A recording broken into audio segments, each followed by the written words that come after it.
Hello दोस्तों, संस्कृत साहित्य के इतिहास में हम महाकवि कालिदास की रचनाओं का अध्ययन कर रहे थे और इससे पहले वाली वीडियो में हमने महाकवि कालिदास की रचनाओं के बारे में देखा है। इनकी 7 रचनाएं हैं। 7 रचनाओं को हमने 3 भागों में बांटकर हमने उन्हें देखा है। कौन सी रचना है इनकी खंड काव्य, कौन सी रचना नाटक के अंतर्गत आती है, कौन महाकाव्य के अंतर्गत आती है। महाकवि कालिदास की तीनों रचनाओं या इनकी समस्त रचनाओं का परिचय देखने के बाद में आज हम स्टार्ट करने जा रहे हैं इनकी प्रथम रचना रघुवंशम। इनका जो महाकाव्य है रघुवंशम महाकाव्य के बारे में हम देखते हैं। तो दोस्तों, आप मेरे वीडियो को शेयर कीजिए, लाइक कीजिए, सब्सक्राइब कीजिए, ज़्यादा से ज़्यादा चैनल को सब्सक्राइब कीजिए। ठीक है, अपने दोस्तों को बताइए, अपने फ्रेंड्स के साथ वीडियो शेयर कीजिए और हम एक एक महाकवि को लेते हुए चलेंगे। पहले हम महाकवियों के बारे में देखेंगे, फिर उसके बाद हम गद्य कवियों को देखेंगे, फिर पद्य कवियों के बारे में देखेंगे। इस तरीके से हम एक एक को लेते हुए चलेंगे। आज हम महाकवि कालिदास के महाकाव्य में रघुवंशम का अध्ययन करने जा रहे हैं। ठीक है, तो हम स्टार्ट करते हैं। रघुवंशम के बारे में देखिए। रघुवंशम इसका मंगलाचरण है। वार्गार्ता वीव संपृक्तो वार्गार्ता प्रतिपत्ते जगत पितरो वंदे पार्वती परमेश्वरो। ठीक है, रघुवंशम का जो मंगलाचरण है वो है वार्गार्ता वीव संपृक्तो वार्गार्ता प्रतिपत्ते जगत पितरो वंदे पार्वती परमेश्वरो। तो हम इसका अर्थ देखते हैं कि मैं कालिदास वाणी व अर्थ का प्रतिपादन करने के लिए वाणी व अर्थ के समान परस्पर संयुक्त जगत के माता पिता पार्वती व परमेश्वर को प्रणाम करता हूँ। रघुवंशम में कितने सर्ग है? 19 सर्ग है। रघुवंश में 19 सर्ग है। इसमें अंगिरस शांत अंगिरस है, इसे आप स्टार मार्क कर लीजिए। इसमें नायक राम है, इसमें नायक राम है, नायिका सीता है और नायक की प्रकृति धीरोदात्त रही है। राम का वंश इक्ष्वाकु वंश अर्थात सूर्य वंश है। नायिका सीता है, सीता की प्रकृति स्व किया है। राम कैसे नायक है? धीरोदात्त नायक है। और नायिका कैसी है? हमारी स्वकीय नायिका है। सीता का निवास स्थान मिथिला है और इनकी विधा रघुवंश की जो विधा है वो महाकाव्य रही है। रघुवंश को क्या कहते हैं? महाकाव्य रघुवंशम। ठीक है, और रघुवंश का जो उपजीव्य लिया गया है वो रामायण व पद्म पुराण से लिया गया है। रघुवंश का उपजीव्य रामायण और पद्म पुराण से लिया गया है। रघुवंश में कुल श्लोक संख्या 1569 है। रघुवंश में टोटल श्लोक संख्या 1569 रही है। रघुवंश में कुल राजा 31 राजा है। स्टार मार्क कर लीजिए। मनु प्लस 30 राजा, तो टोटल 31 राजा हो जाते हैं और टोटल इसमें कुल 29 पीढ़ियों रघुवंश में कुल 29 पीढ़ियों का वर्णन हुआ है। अर्थात रघुवंश या रघु की 29 पीढ़ियों का वर्णन इसमें हुआ है। रघुवंशम में प्रथम राजा दिलीप रहे हैं। रघुवंश के प्रथम राजा कौन है? दिलीप या मनु। ठीक है, प्रथम राजा कौन है? दिलीप या मनु। और रघुवंश में जो अंतिम राजा है, रघुवंश के जो अंतिम राजा है वो अग्निवर्ण सुदर्शन का पुत्र रहा है। इसकी विषय वस्तु के बारे में हम देखेंगे। रघुवंश की विषय वस्तु के बारे में रघुवंश के प्रारंभिक 9 सर्गों में 4 राजाओं का वर्णन है। जब रघुवंश महाकाव्य स्टार्ट होता है तो इसके प्रारंभिक 9 सर्गों में 4 राजाओं का वर्णन है। 4 राजा कौन से हैं? दिलीप, रघु, अज और दशरथ। 4 राजा कौन से? एक बार फिर देख लीजिए। दिलीप, रघु, अज और दशरथ। इसके बाद में हम देखेंगे 10वें सर्ग में, रघुवंश के 10वें सर्ग में 10वें सर्ग से लेकर 15वें सर्ग तक नायक राम का वर्णन है। देखिए नायक राम का वर्णन कहाँ से कहाँ तक है, 10वें सर्ग से 15वें सर्ग तक। और प्रारंभिक 9 सर्गों में केवल 4 राजाओं का वर्णन रहा है, दिलीप, रघु, अज और दशरथ का। 10वें सर्ग से 15वें सर्ग तक नायक राम का वर्णन है। 16वें व 17वें सर्ग में राम के पुत्र कुश का वर्णन है। 16वें व 17वें सर्ग में राम के पुत्र कुश का वर्णन है। 119वें सर्ग में, ठीक है, 19वें सर्ग में अंतिम राजा अग्निवर्ण का वर्णन है, जबकि शेष 23 राजाओं का वर्णन 18वें सर्ग में रहा है।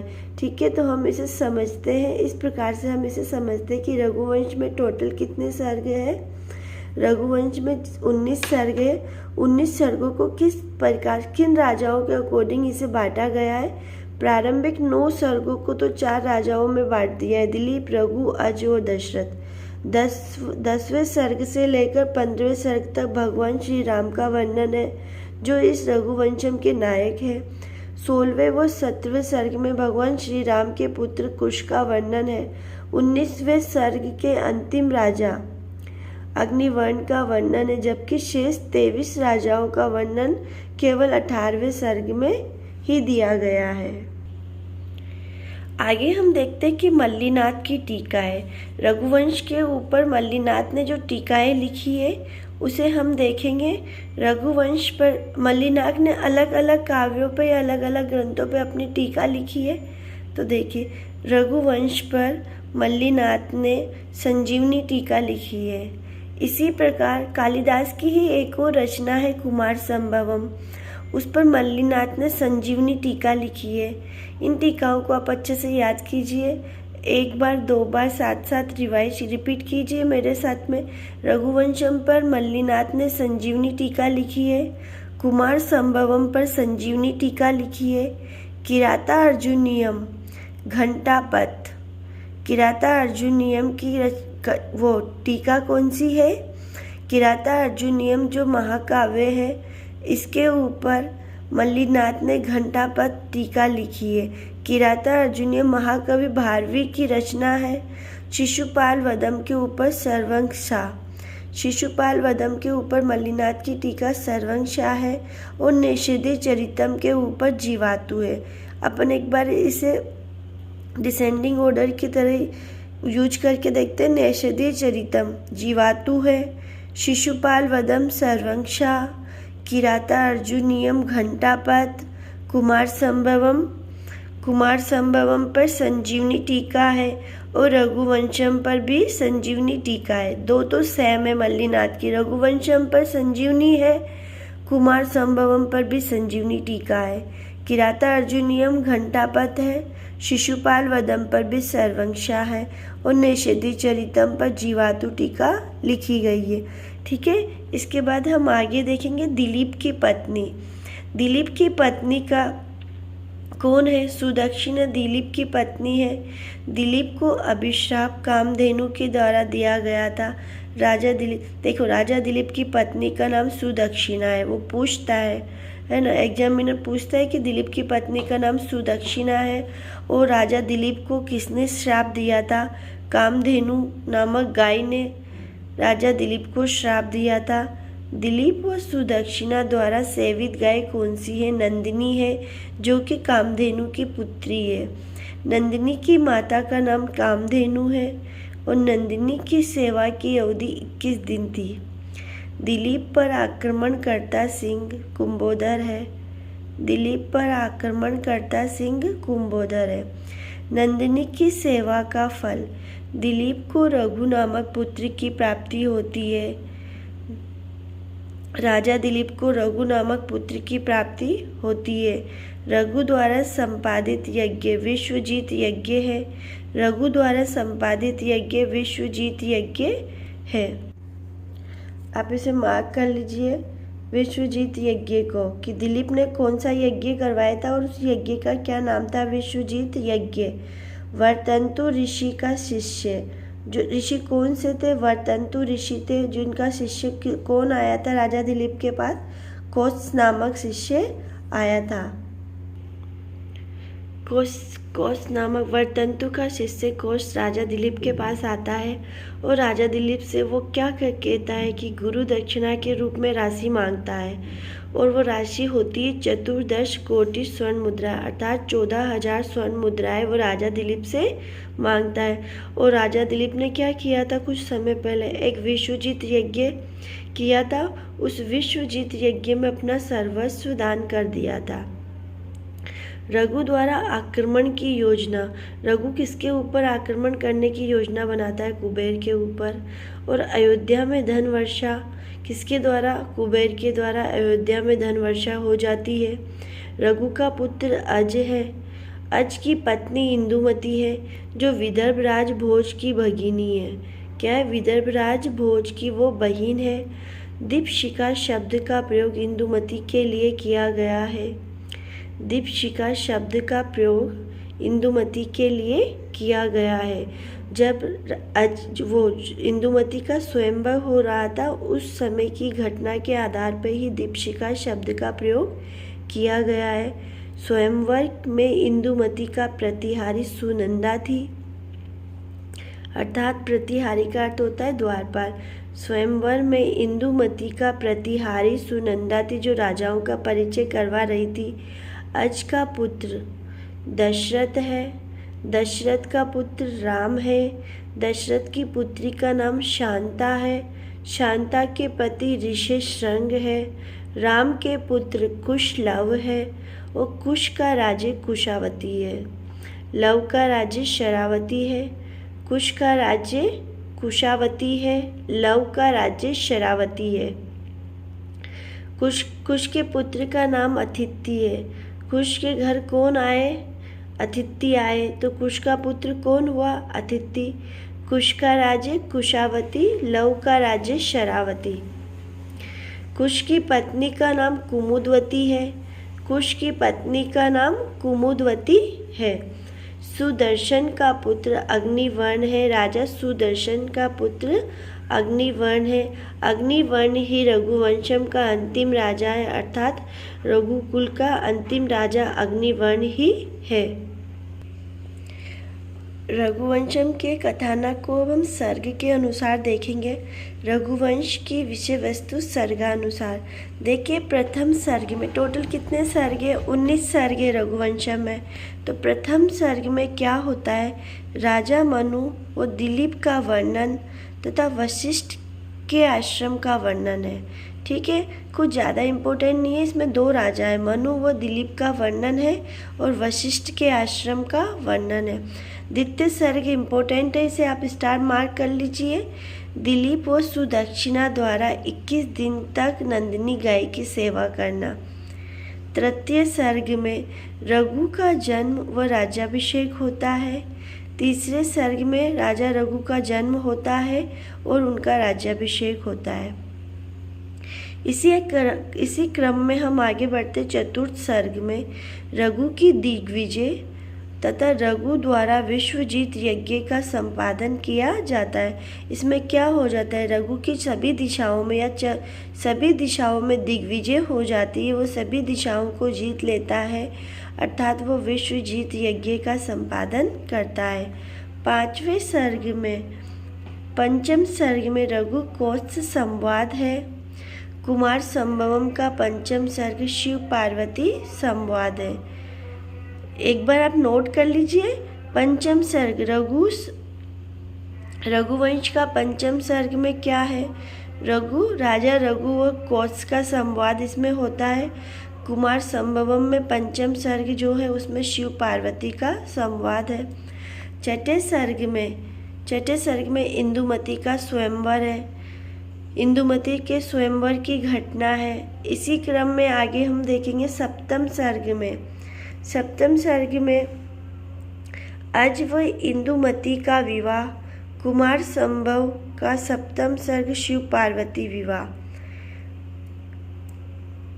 रघुवंश के 7वें सर्ग में तो अज और इंदुमती का विवाह होता है और कुमार संभवम के 7वें सर्ग में शिव पार्वती का विवाह होता है। 8वें सर्ग में देखिए, इसे भी आप स्टार्ट मार्क कर लीजिए, इम्पोर्टेंट सर्ग है।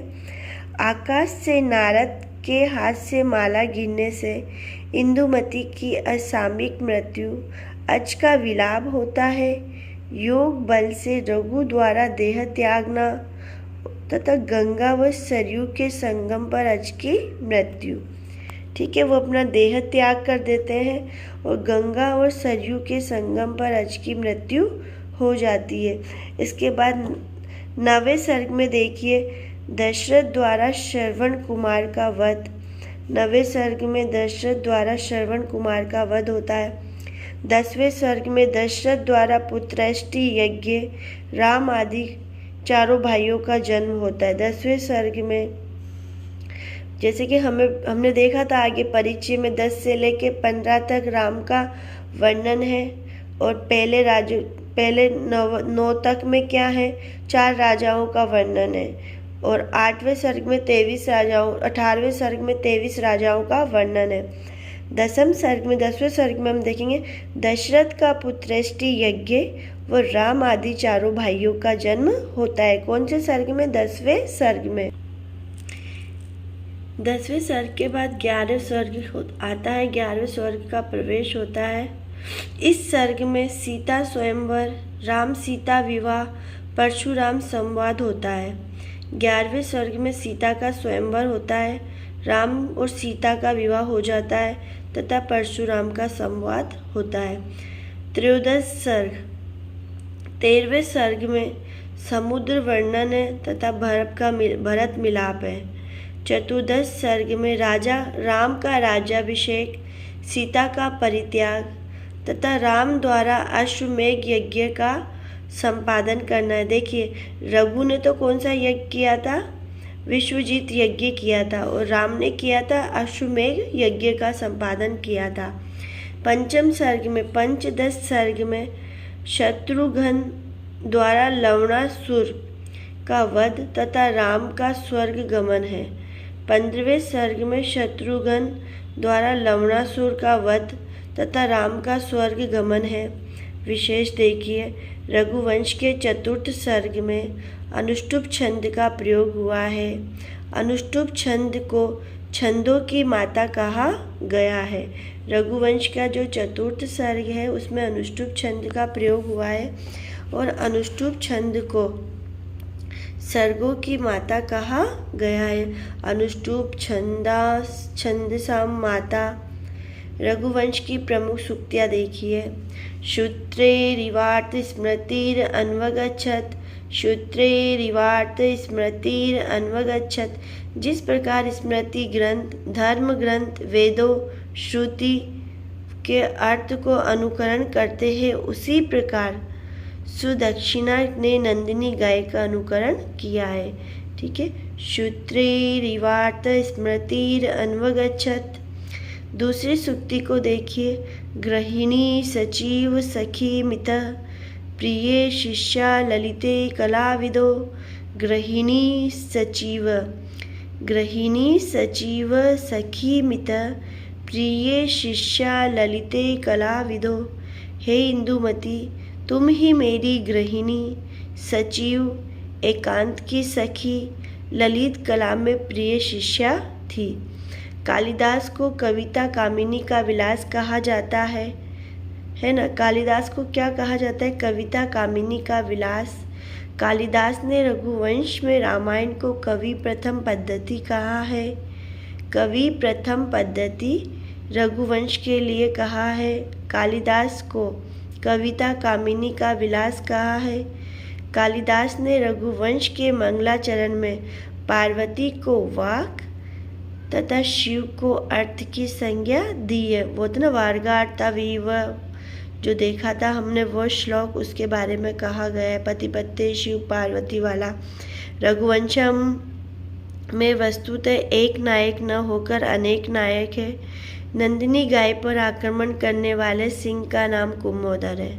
नंदिनी गाय के ऊपर जो सिंह आक्रमण करता है उनका नाम क्या है? कुंभोदर है। तो देखो दोस्तों, आज हमारा रघुवंशम नामक महाकाव्य कंप्लीट हो गया है। आज हमने कालिदास की एक रचना के बारे में हमने देख लिया है। इसके बाद हम कुमार संभवम के बारे में देखेंगे।